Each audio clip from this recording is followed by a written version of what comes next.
রাসূলুল্লাহ সাল্লাল্লাহু আলাইহি সাল্লামের আপনার সহিহ মুসলিমের হাদিস 728 নম্বর হাদিসে দিনে রাতে 17 রাকাত ফরজের পরে আগে পরে কিছু সুন্নত রয়েছে, 12 রাকাত সুন্নত রয়েছে, 12 রাকাত সুন্নত আছে।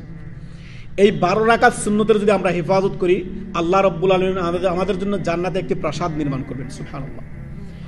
এই মর্মে 12 রাকাত সুন্নত কখন?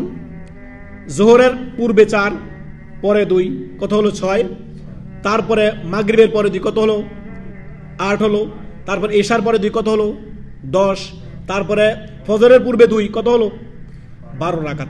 এই 12 রাকাত সুন্নত যদি কেউ হেফাজত করে, ফরজের পরে ফরজ 17 রাকাত পড়লো, এই 12 রাকাত সুন্নতে রাতে বাও পড়লো, তাহলে আল্লাহ রব্বুল আলামিন তার জন্য জান্নাতে একটি ঘর নির্মাণ করবেন, সুবহানাল্লাহ। তো তাকে কি করবেন? আল্লাহ রব্বুল আলামিন জাহান্নাম তার উপরে হারাম করে দিবেন, সুবহানাল্লাহ। যার উপরে জাহান্নাম হারাম সে নিঃসন্দেহে জান্নাতে যাবে ইনশাআল্লাহ, তাই না?